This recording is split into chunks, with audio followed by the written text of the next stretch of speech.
क्या कभी आपने सुना है कि भिखारियों को ध्यान में रखते हुए भी कभी किसी बड़ी ऑर्गेनाइजेशन के रूल्स और रेगुलेशंस बनते हो? नहीं।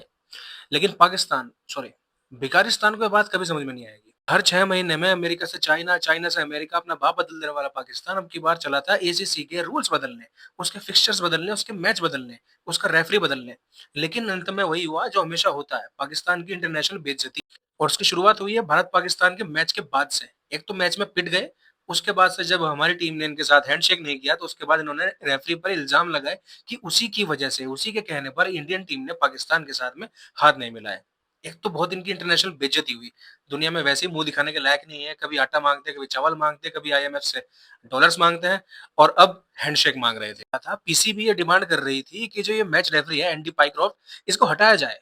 इसी की वजह से इंडिया मैच जीत रही है, इसी की वजह से इंडिया के फेवर में डिसीजंस आते हैं आईसीसी और बीसीसीआई के। तो वो डिमांड कर रही थी कि इस रेफरी को हटाया जाए। अरे यार, रन तुमसे नहीं बन रहे, तुम्हारा कैप्टन जो है वो टेस्ट मैच क्रिकेट खेल रहा है, तुम्हारा जो जो प्लेयर वो 6 छक्के मारने वाला था बुमराह पर, वो 0-0-0 3 बार अंडे स्कोर करके निकल गया है, और तुम कह रहे हो कि मैच रेफरी ने हरा दिया मैच तुमको। रन तुम्हारी टीम से नहीं बन रहे हैं, 150 रन नहीं बना पा रहे हो, और फिर हार जाते हो तो हाथ मिलाने का रोना रोते हो, और ब्लेम करते हो हमेशा इंडिया को। तो पाकिस्तान ने क्या डिसाइड किया कि ये यूएई के खिलाफ मैच ही नहीं खेलेंगे। एशिया कप का 4:30 बजे इन्हें होटल से निकलना था मैच खेलने के लिए, लेकिन ये अपनी ऐठ में थे कि हमें मैच नहीं खेलना है, हम बॉयकॉट करेंगे इस मैच का, कि जब तक इस रेफरी पर कोई एक्शन नहीं होता, जब तक इंडिया का ने जो स्पोर्ट्समैनशिप का उल्लंघन किया है उस पर कोई एक्शन नहीं लेता आईसीसी या बीसीसीआई, तब तक हम मैच नहीं खेलेंगे। लेकिन उसके बाद इनको एसीसी का फोन आता है कि बेटा अगर तुम्हें मैच खेलना है तो खेलो, नहीं खेलना है ना खेलो, कोई दिक्कत नहीं है, बस $16 मिलियन दे दो हमें, लगभग 140 करोड़ रुपए। अब डॉलर्स कहाँ से आएंगे? डॉलर्स मांगने के लिए तो पाकिस्तान आईएमएफ जाता है।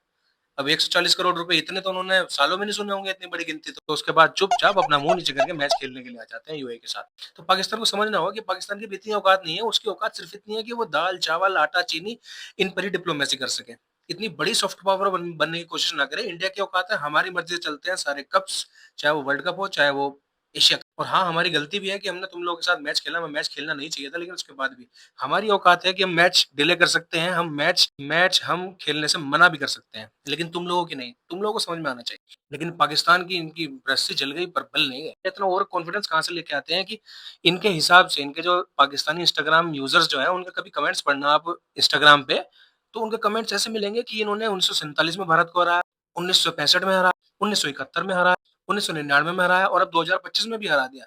कमेंट में हर जगह आप लिखते हैं ये कि हमने 2-3 राफेल खिलाए तुम्हारे। तुमसे अगर राफेल की स्पेलिंग भी पूछ ली जाए ना, तो तुम्हारे मदरसा छाप देश के बच्चों पे दुनिया के सामने सर झुक जाएगा उनका। लेकिन ये कंट्री ना, ये कंट्री स्पेशल है, और इसको गाली देने के लिए हमेशा मेरे पास वर्ड्स कम पड़ जाते हैं। आपके पास कुछ हो तो डाल दीजिए कमेंट्स में।